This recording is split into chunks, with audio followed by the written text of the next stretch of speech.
Perfect. So the first few minutes, I'll be doing a bit of introduction and talking through some bits anyway. So I think we'll make a start here. So thanks very much, everyone who's joined us today. As I say, those who are on their Easter breaks, hope you're getting a chance to get a bit of rest in the first few days, and those who aren't, good luck for the last week or time before we break up.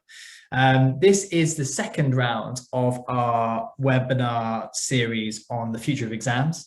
For those who joined us a couple of weeks ago, this is who saw Dame Alison. That was a different take on it, and we have Tim Oates joining us today. So it's essentially talking about a new how approaching assessment going forward. So to give you a bit of context, I'm Richard, Head of Education Partnerships at MyTutor, and we're joined today by Tim Oates, who's the Group Director of Assessment, Research and Development at Cambridge Assessment.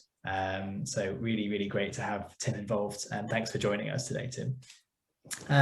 So in terms of why we're here, I think, it's been, as you're probably sort of painfully aware, it's been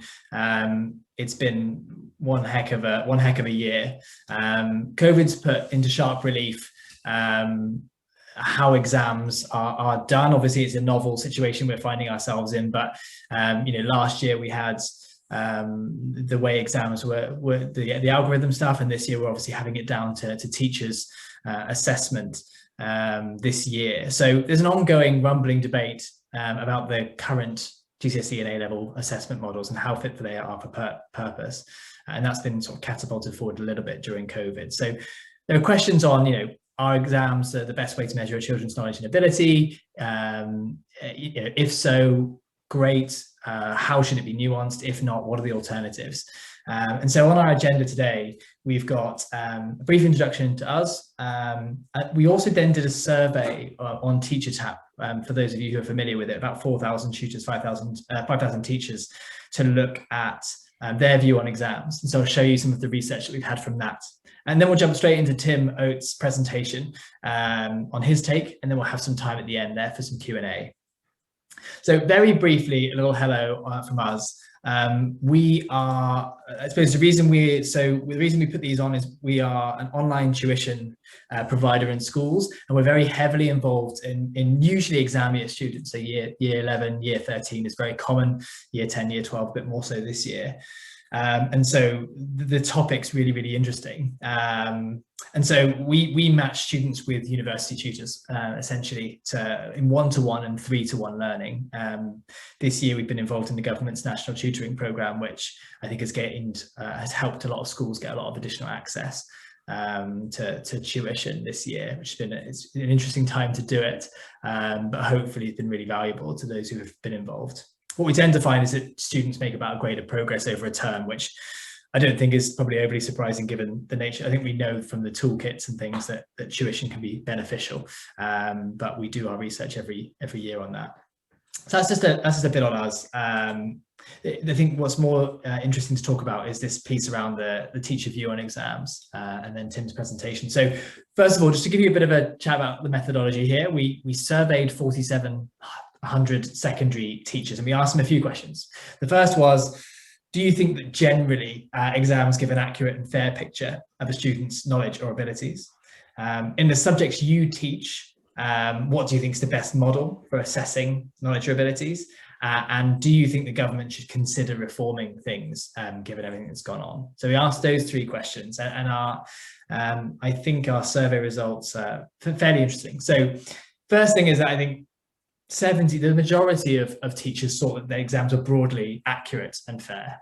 There were some differences in there. So, maths teachers most in agreement, arts and English were the least. And there was also quite a lot of variance between teachers in deprived areas, where we had 61% in agreement and 78% in more affluent areas. And we're basing that on free school meals there. In terms of what people thought of as the best assessment model, I think this says everything about the discussion, which is opinions were really divided on what a great model looks like. We had a few options here. Is it a end of course exams? Is it modular exams? Is it coursework, a combination, teacher assessed grades, or something else? What we generally found is that, as you can see, there's a real split there. A third talks about a combination of coursework and exams. but quite closely with that, we had modular exams, we had final end of course exams, with still large chunks of what made this up. End of course exams were really popular amongst maths teachers and science, and teacher assigned grades were more popular with arts and DT teachers. But again, you can see it's quite split. Now, this is a graph with this is split up by subject leads. I think I'll share this with you afterwards so you can have a little bit of a dive in, but I think you can just see there are some noticeable differences in what people are looking at in terms of, you know, whether it's coursework, whether it's final end of year exams based on subject. But we'll be able to share that with you separately. It also felt like there was significant appetite to explore the question. 67% of secondary teachers were in favour of having the discussion, considering reforming how things work. Head teachers most in favour, 83%. Schools with outstanding Ofsted ratings were slightly less in favour, so at 61%. But we're still talking about, generally speaking, of the respondents here, a conversation, you know, they're interested in having. And so I think that sets the scene really nicely for the last couple of discussions we've had here. You know, a couple of weeks ago with Dame Alison and now with Tim. But I'd love to introduce Tim Oates CBE to present his slides with us next and talk us through his take on it. And just so you're aware, we have a Q&A function here. So if you go on your Zoom, if you look at your Zoom link at the bottom, there's a Q&A section. So if you pop your questions into there, we'll give Tim a chance to present the material in full first and foremost, and then I'll come back at the end and go through questions as they appear. So please feel free. We had a really interesting discussion last time, so feel free to pop in questions as they come into your head. And I'm sure Tim will be delighted to have a crack at answering them. But otherwise, I hope that all makes sense. Tim, would you like to take us away with your presentation? Brilliant. Thank you very much indeed. Thanks for that introduction, Richard. Yeah, and I prepared a few slides which I'll rattle through, but I also want to respond to very, very interesting insights from the survey that you did. I think it's extremely important to continuously tap into the understandings and sentiment which we have in schools in respect of assessment. And that's important. I mean, one of the things that I have been involved with throughout my career, really for the last 40 years now, is the constant improvement of assessment and qualifications in both the vocational and the academic tracks. And we mustn't forget that we constantly have reviewed and improved what we do by way of assessment in this country. We had CSE and O-Level. You know, originally we had school certificate, then we had A-Level in 1952 alongside O-Levels. We then had CSE introduced, which was designed to provide certification for those who weren't achieving the standards present in the O-Level. We then had, in '86, we had the GCSE, which was really regarded internationally as a leading qualification in terms of encompassing all ability levels in the system. Exams have continuously changed, and they will continue to change continuously. And this country has a brilliant track record of taking really good evidence into account when undertaking the transformation of exams. And you know, why would that stop?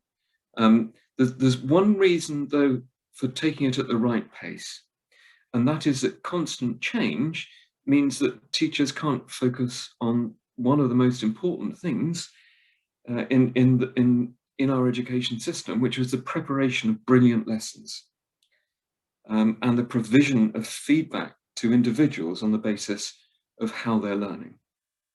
Now, every time we change qualifications, you'll find a dip in the performance of the education system as a whole. So you need to undertake change systematically and carefully, and do it at the right time in the light of the right evidence. And I'm going to run through some of that evidence today. So thanks, Richard. So first slide. I'm just going to pause for thought, which is, hang on. Yes, of course, COVID is dominating our lives at the moment for so many reasons, from the tragic events in families through to the structural pressures that it's putting upon our economies and our society, everything in between those two. But let's just stop and think, where were we? Where were we in 2019 before pandemic? And actually, when you look at the kind of evidence from Andy Green and others, and my own work on the history of the emergence of high quality education, what you find is that societies go through kind of 3 stages. First of all, they try and get everybody into school. And there are many nations around the world that have not yet achieved that. Then once that's achieved, there's extension participation downwards into younger groups in terms of early years and upwards into older age groups. And once you feel as though that's beginning to you get on top of it in terms of public policy, and there are still aspects of that in our own nation that we're working on, you then begin to drive to improve efficiency and get higher quality. Now, the problem is that's all heavily contested.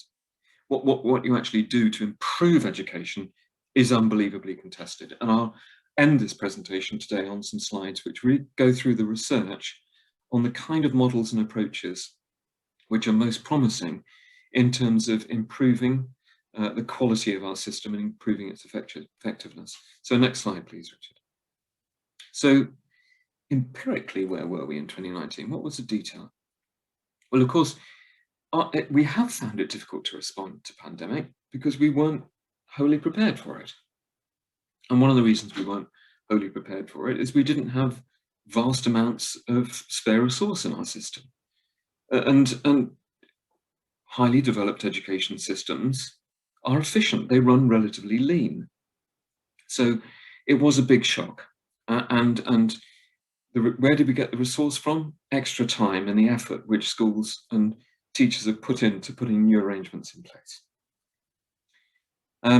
But why we should be interested in schooling? Why should we be interested in having children in schools? Why is that first phase of educational development, which I outlined, which we went through 200 years ago, to get kids actually into school? And the reason is school provides an intensive and highly structured setting for young people to acquire counterintuitive, powerful knowledge.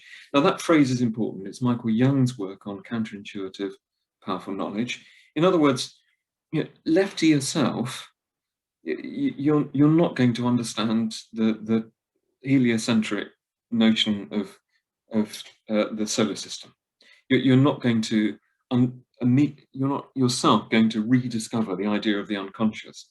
These things are counterintuitive, and it's what education is actually about: really efficiently gaining accumulated human knowledge.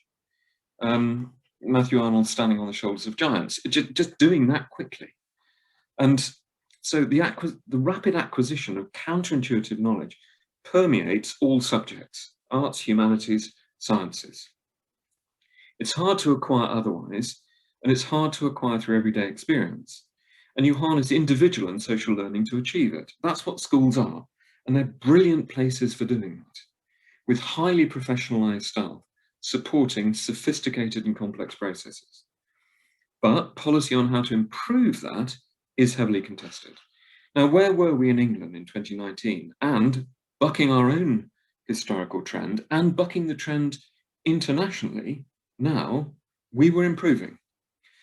We're in PISA, measurement at 15, 2018, we were improving in mathematics attainment. We held steady in literacy, which sounds no big deal, but actually the majority of developed nations are falling and falling fast. So our relative performance, our relative position improved very significantly. For the first time in a long time, we have been improving fast. And we can trace that back, and I did that in a chapter for Nuno Crato in a book on PISA at the end of last year. In contrast to many high-performing systems, we are improving. And so we mustn't forget that. The thing that teachers have done, the things that policymakers have done in terms of national curriculum assessment and so on, are working. And transnational comparative work is beginning to yield the criteria and the direction for improving our system. Next slide, please, Richard. And then came COVID, and all these statements. In some ways, the shackles off. People could sit at home and shout very loudly, and they could do it through channels, which meant that an awful lot of people were listening. So for every person who's shouted, "School is now redundant," there are people saying schooling is absolutely essential, and I'm one of those latter people, as you can tell.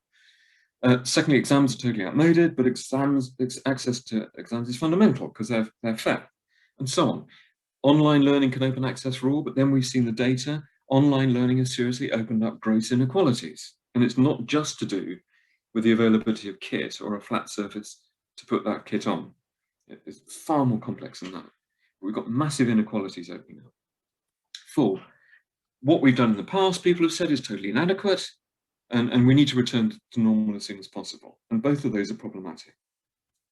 But those kind of characterize this highly polarized discourse that's going on. How on earth do we navigate through all of that? That's what I'm going to focus on. Next slide, please, Richard. What we know about the impact of COVID is it's incredibly individualized. So, I've spoken to highest attaining kids, and many of those have said, well, actually, really, honestly, I've only focused on the subjects that I'm really interested in. I was there, I was logged in, but I was doing something else, or I wasn't really concentrating like I would have done had I been in class. And there are some schools that said that some kids have absolutely flourished in this.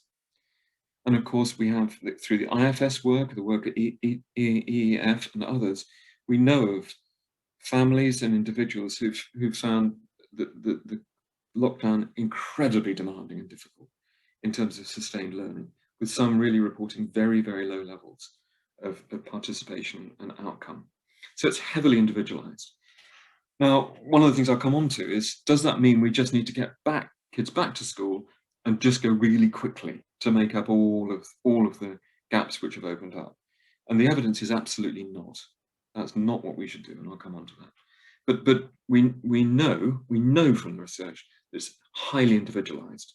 And there are 2 components to it. One is cognitive. I haven't learned this, this, and this, and this. There is affective, which is the loss of skills of participating in social learning, the orientation to schooling, the nature of motivation and engagement actually once you are there. So the affective as well as the cognitive. Next slide, please, Richard. So evidence on recovery learning we can draw from really 3 principal sources. John Hattie's work on the cessation of schooling during the Christchurch earthquake in New Zealand, Hall's work at Stanford after the interruption of schooling after Hurricane Katrina, and Hall did very good work on the pros and cons of the approaches there. And the Network for Interrupted Education, which looks at disrupted education in the developing world. Now, all of that evidence says you need to do something different, not just do what you were doing before, but faster. And I'll run through what those differences are.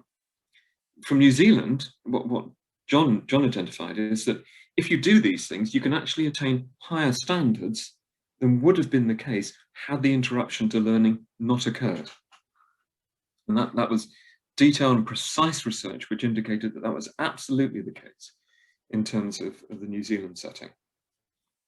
The first thing is one-to-one diagnosis and support regarding learning loss. Very, very honest conversations about what you really did during lockdown and where the gaps are. That can be, and by one-to-one, I mean a focus on the individual. Obviously, it can be through one-to-one with teachers or other support staff, but it can also be in group settings. Then we know that acceleration is important, and accelerated programs tend to focus on the core elements of subjects. Second from bottom in this list, you'll see a focus on threshold concepts, complex language, and thinking outside contact time. Now, a focus on threshold concepts is what I'm referring to here. We're concentrated programs which say these are the absolutely key ideas without which more study will be fruitless. So if you have gaps in those, there are problems. And interestingly, we know even the highest attaining kids in normal times often have gaps in fundamentals which prevent their further progress. So it's looking at a subject and thinking about the principal threshold ideas. You then need to monitoring the learning once people are back and immediate action on misconceptions, and that's through good Q&A, formal or informal in the context of the classroom, and variation in practice, by which I mean if you're focusing on a particular idea in science, that it should be explored through highly varied contexts to turn on the interest and engagement and recognition of the application of the concept in all kids. And we know that from Lucy Crehan's work in comparing high-performing jurisdictions. Rich questions and discourse. We just need to up the amount of questions we have in the discourse in the classroom. And again, Lucy Crehan's work in terms of Asian settings shows that you can have up to 120 questions in the context of 30 to 40 minutes in high-performing systems. And questions that are designed to elicit answers and stimulate thinking. And we need to up the richness of the language exchange in the classroom. Focused on threshold concepts, as I described, absolute use of complex language, include rather than exclude complex terms, because explaining what complex terms mean and the concepts associated with them is shown to accelerate learning. And then thinking outside contact time. In high-performing systems, more kids think more about subjects outside contact time. It's a strong index of high performance. So if you can set tasks that just encourage thinking between contact time, not necessarily massive homework projects, but say 3 or 4 questions that you come back to immediately at the beginning of the next lesson to review where kids are, what their thinking is, and to build that into the next learning exchange, that's the kind of thing that works. And it encourages thinking outside contact time. But all of this must be designed not only to identify and address those cognitive gaps, but also the affective, the engagement, the emotional relationship that young people have with school, schooling, and learning, their peers, and so on. And that's where the one-to-one diagnosis and support comes in. It begins to renew those emotional ties with individual teachers and with the emotional link with the school as an institution. Next slide, please, Richard. So you will have heard during COVID people saying, well, we said all along, you know, we should be focusing more on this and more on that. And it's just full of the false oppositions that abounded in educational discourse leading up to lockdown, and was there in the contestation of how we improve the effectiveness and quality of education in the discussion of that for years before. But they're false oppositions, they're unhelpful, and they're naive. Knowledge versus skills, subjects versus themes, abstract versus concrete, rote learning versus understanding, didactics, teaching versus pedagogy, learning, teacher-led versus individualized learning. That if you present the world of educational theory as being, if you're on the left, you're traditional and old-fashioned and out of touch, and it won't work, or you're on the right-hand side, you're progressive and modern, and trendy, and perhaps you get the idea. Then we're lost. I mean, because the research tells us these are just spurious oppositions. Let's just take a couple of them. Subjects versus themes. Well, themes occur in subject disciplines. Love, loss in literature, and energy in science. There are themes that permeate disciplines. Rote learning versus understanding. We know again from the study of Asian contexts and from the latest cognitive science that your long-term memory is huge and incredibly capacious. Your working memory is small. You can usually hold between 3 and 7 things in it simultaneously. So Dan Willingham, Kurt Fischer, Paul Kirshner, all they say we have to move things from short-term memory into long-term memory, renew the linkages between them, so that if we want to undertake higher level critical thinking in the arts, in science, in mathematics, you need the resources there in long-term memory to pull down for the tasks. For example, multiplication tables in mathematics. If you don't have the number bonds there, it's not very difficult. It's impossible to perform higher order tasks because you cannot hold all of that as well as the number bonds in your mind simultaneously to perform the activity. Rote learning is a means to understanding and high level critical activity, and so on. They're false oppositions. So you will also have heard of get rid of GCSE. we're an outlier. No other country has assessment like it. The main problem with that statement is it's completely untrue. So we did a study in 2015 looking at all the high-performing jurisdictions, and we started that way. We didn't say, let's go and find those that use assessment at 16. We said, let's go and find high-performing jurisdictions. And then we renewed that research for 2021. Our 2015 and our 2021 study, based on finding the highest performing jurisdictions, of those 19 high-performing nations that we identified, which include places like Belgium, Estonia, Finland, Singapore, and so on, and various states in China, of those, 2/3 use high-stakes assessment at 16, which are external in character. And almost all of them have high-stakes assessment at 16. So it's just not true that we are an outlier. And nations like Sweden that don't have external assessment at that age are actually moving towards it, not away from it. This is very important public policy background for decisions around GCSEs. And also, people are not talking about the link between the different stages that we have in our system. GCSE precedes A-Level. A-Level is focused specialist study. And you can find similar types of study in Germany, Finland, in the AP programs in the States. And the exams in those programs are identical to A-Levels. People study more subjects in Germany, that's for sure. But the exams, they're only examined in 3 or 4 subjects, and the exams are exactly the same as A-Levels. How do I know? I've looked at them. So we have GCSE, we then have specialist study 16 to 19, and that allows short duration higher education of 3 years.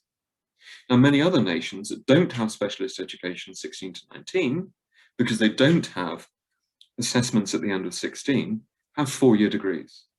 And you have to ask the question, who pays for that additional year? And at the moment in England, it would be families. So when people say get rid of GCSE, broaden A-Level, we don't want A-Levels like we have now. We want much broader, less specialist assessment. We have to think about the system implications and who carries the cost of it. And this is not featuring in the discussion at the moment, and it really should do, because responsible public policy looks at those kind of complexities and takes them into account. Right, winding down now, Richard, so about 5 more minutes. One more slide, please. Oh, next slide, thank you. So what will the future look like? We mustn't forget, what are exams? We mustn't forget they're good questions and sensible tasks. And you can ask them in all sorts of ways. And we should actually expose kids to them far more frequently. We should flood the system with these brilliant questions, which stimulate thinking and show whether a child has understood or has a misconception or has understood something in sufficient depth. So that's all, in a way, that's all assessment is.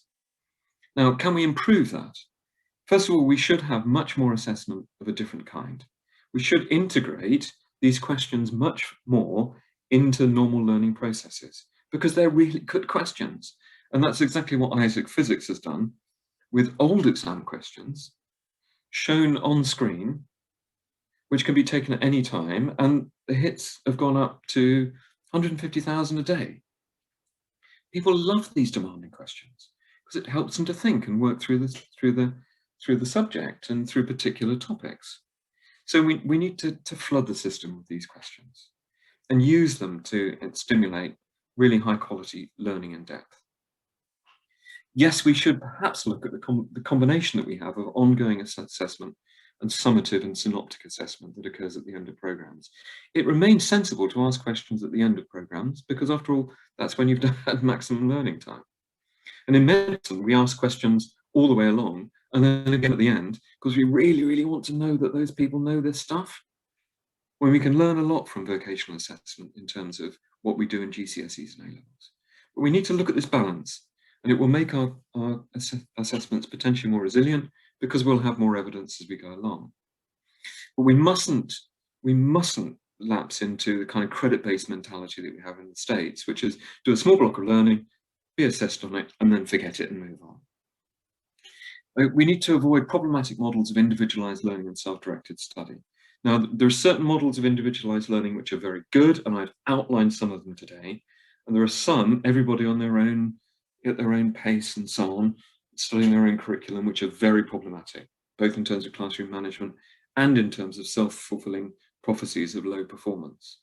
It's true of self-directed study, it's true of individualized learning. Some very romantic ideas, as some commentators like Bill have said, of romantic conceptions of the child, which mean that the pace just slows and slows and slows.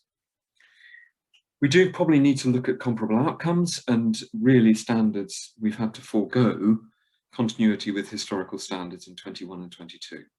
So we do need a national debate about standards going forward.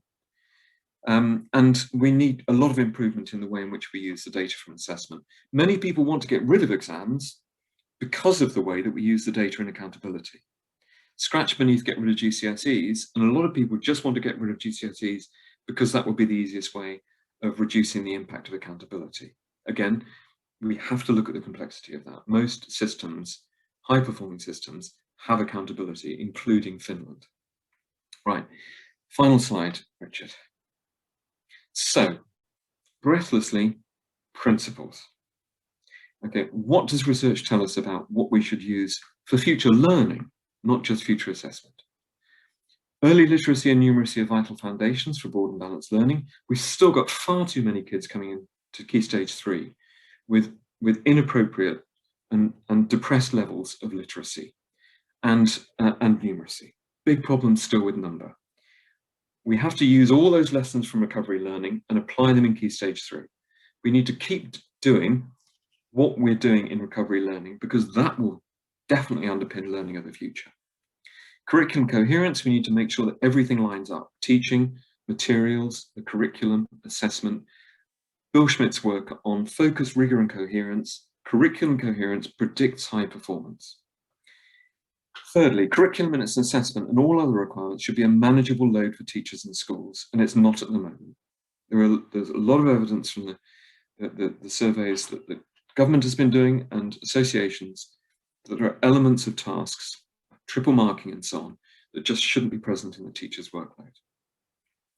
Effective learning and revision of formative assessment and the way in which we set tasks to be completed outside the classroom, that can all be done much, much more efficiently and lead to higher equity and attainment. And the WOWS project I did with Mick Walker in Wigan with 23 primary schools shows that we can really reduce the workload and improve performance. Effective learning should be built on variety, using well-managed mix of approaches. In other words, we should utilise everything that we found out about high-quality digital during COVID in doing things like setting tasks for outside contact time. 5, excellence in teaching and learning and elevated attainment can be supported by well-designed and carefully chosen technology, but choosing it is hard. 250,000 education applications online. How do you discriminate between them? We're doing work on that in Cambridge at the moment. Very, very demanding. Well-trained and well-supported teachers are central to high-quality pedagogy. All this end-of-schooling stuff, just not consistent with the evidence. Teachers are fundamental. That one-to-one relationship, that human process of an experienced, knowledgeable adult guiding an inexperienced, naive young person through material, through a discipline, is just fundamental to the human condition, fundamental to education. Evidence should inform teacher practice. I run through stuff from cognitive science and so on. We've got to use evidence to drive all of this. Access to high quality teaching and learning materials. Textbooks sound very, very unfashionable. Well, just think of China. They wanted to become leading in AI, in artificial intelligence. First thing they did was to produce a textbook series for primary school and secondary schools, and it works. We've got to pay attention to that research. Dependable assessment is vital for social justice, learning support. Standards tell you to what depth you should study particular things in particular subjects. So there are many functions that qualifications carry. And finally, clear standards are important for equity and progression for all. And 11, Eric Hanishek's work, Bill Schmidt's work on my own, and Nuno Creto's brilliant work in Portugal. Equity and attainment can be improved together, not one traded off at the other. In other words, national performance just by enabling the highest attainers to improve. No, improving all learners, equity and attainment is possible within national systems. And the Portuguese work that was done a decade ago shows that that is possible. Very breathless, Richard, but that's it. And I hope it's been helpful. Thank you very much, Tim. I think what we'll do here actually is we'll leave this up whilst we get tucked into some questions, just to give people food for thought, because there's some good pointers on there. And thank you very much for preparing that and for sharing your perspectives on it. It's really, really interesting. So we've got a few questions that I'll pop to you. And feel free to keep popping them into the Q&A box and up. You can also thumbs up to people if you want to hear their question asked as well, everyone, just in case you're aware. So I got a question from, I think Sean here, who says, I work in higher education where in the arts and humanities areas, there was a clear move, even pressure to move away from exams even before the pandemic. This is being cemented by the impact of the pandemic. What impact might this trend have on assessment in schools? So I think less about, you know, what your perspective might be on what we need to be doing, and actually, do you see this having an impact on assessment in schools going forward, this trend? Yeah, it depends what your assessment objectives are. So in higher education and arts and humanities, we often want to explore depth of thinking, ability to develop reasoned extended argument. And there, we know that the pressures of a 3-hour, 3-question, 1 hour per essay question exam is highly pressured and may not reflect the best that an individual can do in terms of that extended depth analysis, extended deep analysis. So there has rightly been examination of the different modalities of assessment that can be used in higher education. In general education at 16, in general education at 16 to 19, 16 to 18, you want to do other things as well, which is, for example, have a very broad-based curriculum and understand that people have mastered all components or understood all components of it. So the nature of the inquiry about the nature of the attainment is sometimes different. The assessment objectives are different. And therefore different approaches and modalities can be appropriate. What's interesting in 16 to 18 assessment, extended writing has really diminished. And the level of preparation for many arts and humanities courses in higher education, our public exams have begun to be poor preparation for that higher education, the expectations in higher education. We need to look at what's required in the learning programs, because the assessment drives the learning, as well as what's present in the assessment. Approach the curriculum as including both assessment and the learning processes. Now, I believe that we should encourage forms of assessment within Key Stage 4 and 16 to 18, which prepare people well for higher education if that's their destination. And include within the learning program those kind of processes of extended writing and complex thinking. So it is likely that we would see variation in terms of the assessment modes.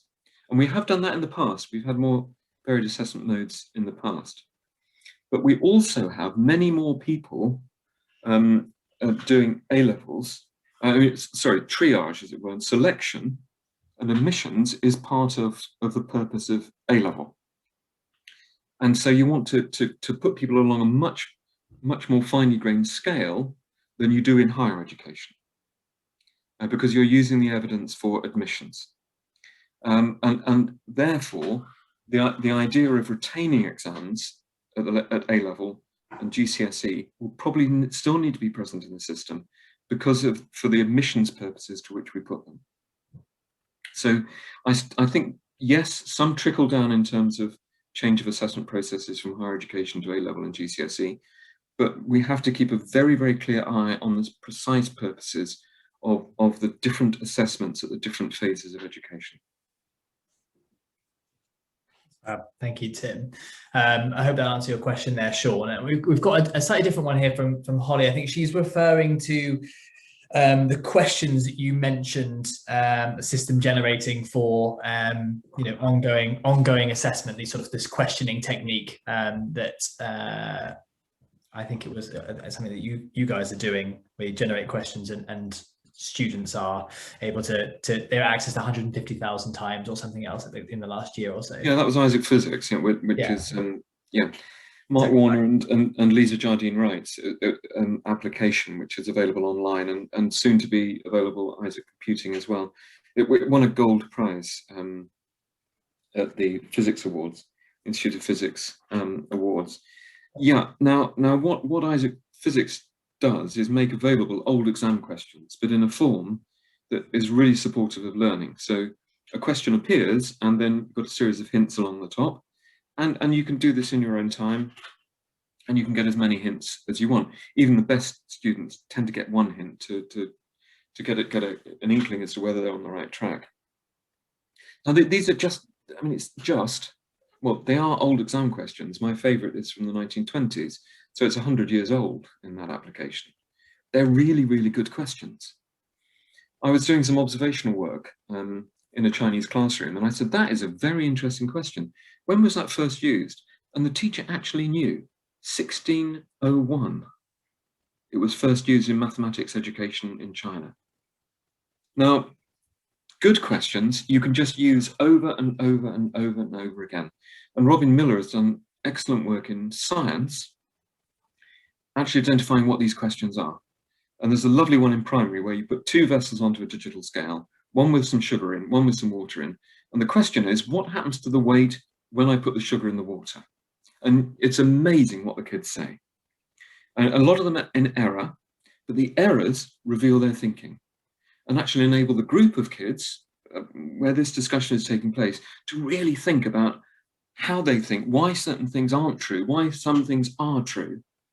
And these are just great questions. And you can just reuse them and reuse them and reuse them.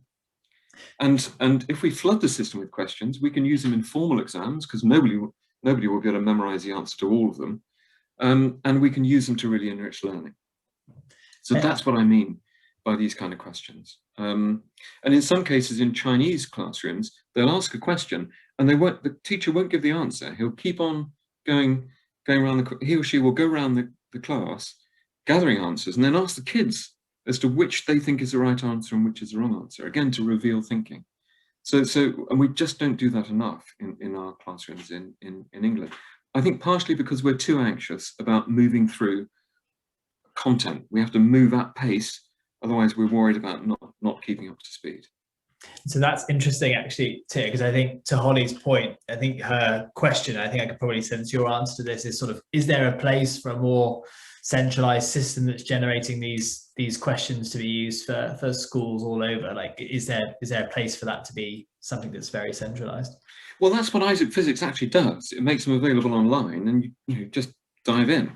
And that's what I would like. We're far too worried about the security of exam questions. For sure, we don't want people to see the questions they're going to do tomorrow, so they can just memorize, just share the answer without understanding what's needed to be done in the question. That would be wrong. But to have massive availability of questions so that they form a rich part of the learning process, we definitely need to make great strides towards that.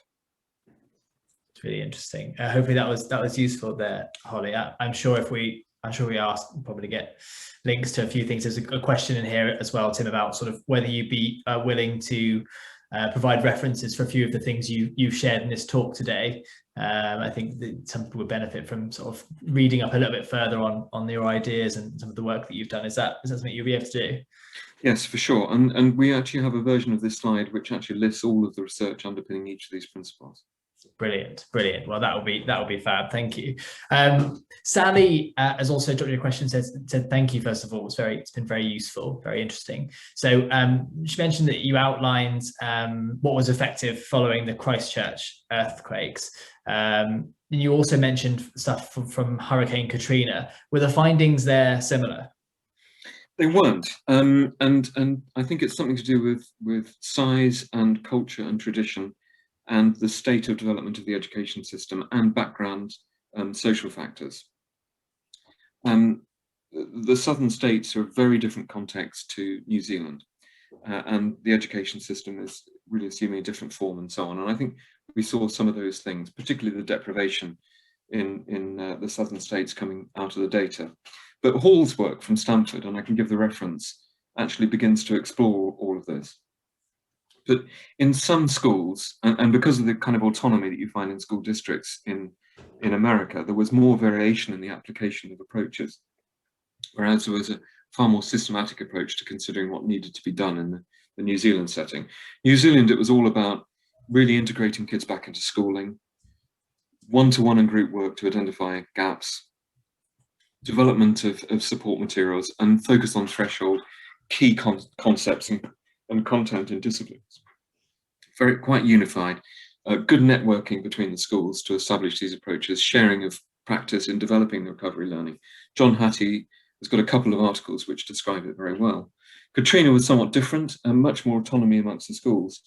Some schools definitely thinking that what you need to do is just really push hard and go fast. And a lot of evidence that doesn't work because kids are moving too fast through material with unconsolidated learning. So what Hall's work does is differentiate those schools that did good stuff and attained good outcomes, and those that did not. Those that took the social background of the kids into account and linked with the parents to make sure that the home background was supportive and the parents understood what the school was trying to achieve in subjects. That was where there was benefit and progress. And schools that essentially use the same approaches that were used in New Zealand, again, managed to achieve higher rates of attainment and better integration back into schooling. Makes sense. Thanks for that. That was a great question, actually. Then, thank you very much for that. So, Tim, I think one of these points around the principles for future learning, you mentioned sort of excellence in teaching and elevated attainment can be supported by well-designed and carefully chosen technology. I think that's where this next question comes from, which is, there's a lot of stuff out there. So, what's your opinion on the sort of proliferation of and support of education technology, and sort of how do you understand what's actually going to be helpful, what's sort of just noise? Okay, so I've got a feeling there are a couple of journalists that are logged on, and what I'm going to say is extremely controversial, so that's just signaling to them. Okay, so I have I think I have a very worrying skin lesion, which might be cancer. So I go to a doctor in the knowledge that actually they'll just do anything. They'll have no guidance as to what they should be doing. And the doctor I go and see will just do the thing that they think best. We don't allow that in healthcare. We have the National Institute of Clinical Excellence.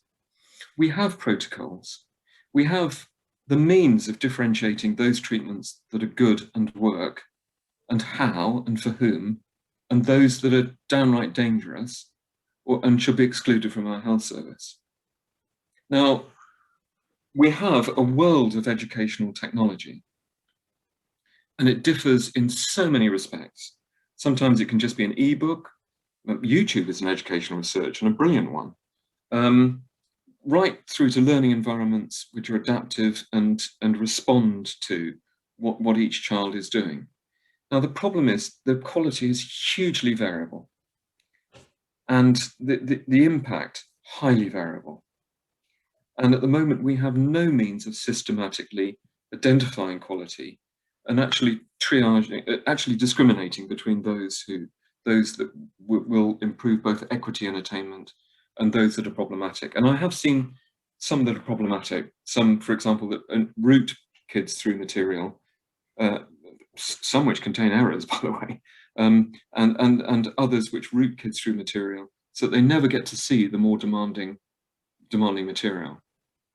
Now, I'm writing a review for Sweden at the moment on this, and my section on digital just says we need a process of identifying quality so that we can spot it when we see it, and for sharing it, and for signalling to teachers so that they can discriminate. At the moment, we have a very imperfect market because it's very difficult to review these things. And it takes hours and hours and hours to review an individual piece of digital digital educational software. And so it tends to be word of mouth. It tends to be quite ad hoc. In computing, the National Computing Centre, chaired by Simon Peyton-Jones, is performing the same kind of role of the National Institute of Clinical Excellence in actually reviewing digital applications in respect of computing education and computing science to signal to teachers what is of high quality and what is not. And that is absolutely essential in my view. At the moment, the market is imperfect because consumers' knowledge is not perfect, and therefore we haven't got an ineluctable drive towards quality. We need to have signalling of quality, in my view. Yeah, I think that's a very reasonable statement. Another question here, and Damien, I noticed Damien, you raised your hand. So if maybe that was because you asked one of these questions, but if it wasn't, if you pop it into the Q&A, there's a Q&A button on there, then we can get that through before the end of this session. Another question for you, Tim, is around formative versus summative assessment. Sort of, it looks like a blended approach. Blended education is here to stay. So how do we balance formative and summative assessment moving forward for engagement in your view? Yeah, so I would worry about end assessment, which is too demanding and induces undue levels of stress. Now, it's certainly the case that any assessment is pretty stressful. Questions often are stressful. You have to think about them.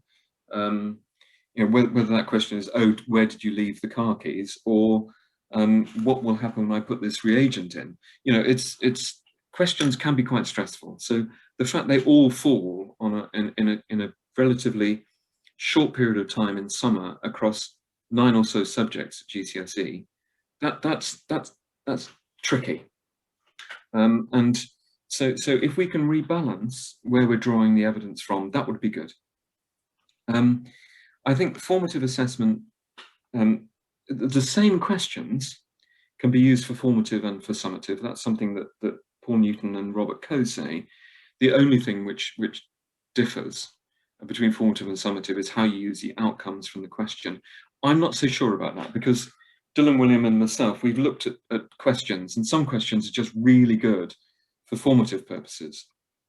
Some can be used for both, and some are really good for summative.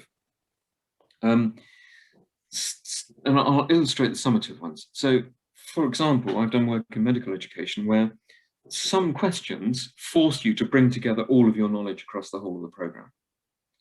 And those are sensible questions to ask at the end in a form where the stress doesn't get in the way of somebody performing. So I believe it's still sensible to have questions at the end of learning programs, but that'll be a subset of the total set of questions that we can ask to really, really help stimulate learning. There's a question I use in a lecture, Richard, which actually highlights a really good question. It's one I developed for primary school kids, and it came to me when I was putting together some high quality questions. I suddenly realized that if, for a time, can you remember, we could see Jupiter and Venus in the sky at the same time, and it was dark? Mm. Well, how on earth is that possible? Because Venus goes around the sun between us and the sun, and Jupiter goes around the sun outside of us. So how on earth can you see them together in the sky and it's dark? Okay, that's a really good question, because you can then say, right, how can you work that out, kids? And I had 7-year-olds with pieces of chalk actually working out where everything was. Now, that's a brilliant question, because it really stimulates and supports and scaffolds the kids' understanding. And they were arguing amongst themselves, saying, well, yes, you can see them there, but it would be daylight on the earth, so that doesn't make any sense. So you know, these rich questions emerge from good research and good practice, you know, from day-to-day practice amongst teachers. and you can suddenly use them to stimulate really good thinking. That's where they have a formative function. But I believe we'll have more of that, as they're more assessment of a different kind. Some continuous assessment after you finish something, a particular segment of, say, particular couple of wall poets to really consolidate the learning, and then some synoptic assessments at the end, which actually examine how you can bring things together, and will presuppose that you've mastered all these other elements. And that will probably have good wash back into learning. It will provide people with immediate feedback as to whether they've understood something, so that they will know that they're ready to progress in the learning program.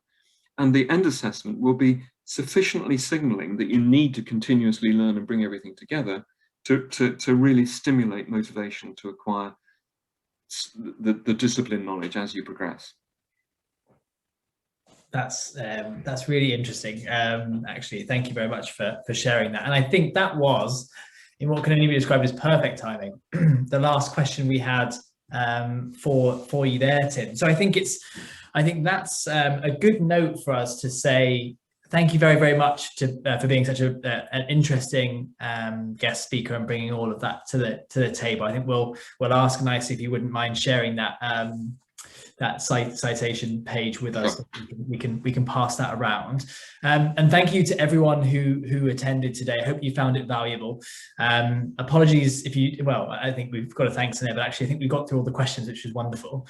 We'll be following up with a recording of this webinar in case you get a chance to share it with any of your colleagues. And when you close this webinar, you'll be just directed to a survey. If you don't mind popping that in, we love to do these things, and it'd be really interesting to do more of what you find interesting. So do fill that out. You can also get a copy of our impact report and bits in there to get a bit of an overview of us separately as well. So that's it really. Tim, thank you so much for taking an hour out today to chat with us all, and hope you all have a great rest of your week. Thanks so much, Rich. Thanks everyone. Bye now. All right.